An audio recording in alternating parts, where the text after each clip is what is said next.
Hello, welcome to Glorify the Lord with me. Let's exalt His name together. Yesterday, I was talking about trusting in the Lord, and I want to follow up on that and talk a little bit today about how trusting the Lord isn't passive. We have a role to play in trusting the Lord. So I want to read a proverb and then go back to Psalms and read quite a bit of Psalm 18 in particular. But let me start with Proverbs chapter 3, verses 5 and 6.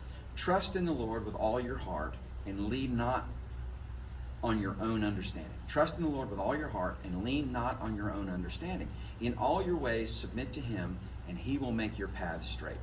So there's this preeminence of God. We're going to trust in Him and not rely on our own understanding. It doesn't mean we don't think. It doesn't mean we don't try to reason things out, but we don't rely on it. We have to bring the Lord into our lives. And most of all, we have to submit to Him. So even when we don't understand, but we've heard something from Him, we've got to submit to Him. Now, I want to flesh that idea out a little bit in Psalm 18, which is one of my favorite Psalms, because it shows David's commitment to obey the Lord and the way the Lord wants to use him and us. So it says this, to the faithful you show yourself faithful. To the blameless you show yourself blameless. To the pure you show yourself pure, but to the devious you show yourself shrewd. You save the humble, but you bring low those who are haughty. So, see, this is kind of Old Testament version of reaping and sowing, right? Whatever you sow, you're going to reap. Some people talk about karma. This is saying, the Lord is watching and He responds to you, and He's trying to woo us back to His ways. The Lord sovereignly creates an atmosphere where we can pursue the purpose that He has for us. And that's what I want to kind of move into next. It says this, you, Lord, keep my lamp burning. My God turns my darkness into light.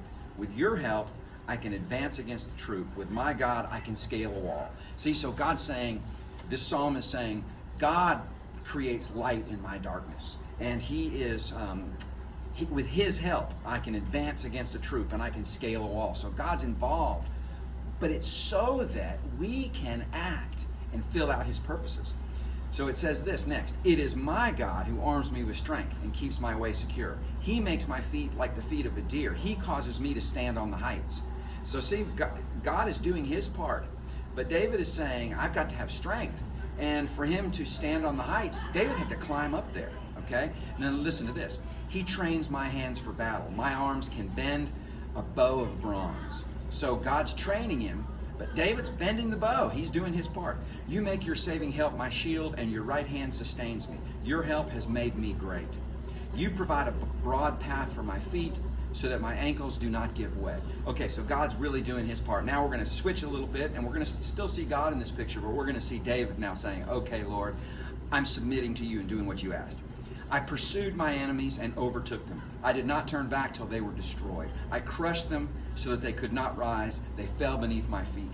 You armed me with strength for battle. You humbled my adversaries before me. You made my enemies turn their backs in flight, and I destroyed my foes. You see, this Christianity that we're trying to walk, it's not an ivory tower thing. It's not passive. We're to be out in the world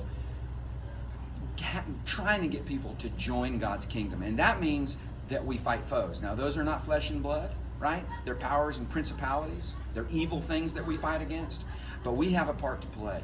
So let's submit to the Lord. Let's seek His face. Let's not just rely on our own ways. Let's seek Him and submit to Him. So thank you for listening. And I'll have a special guest tomorrow. Thank you. Bye.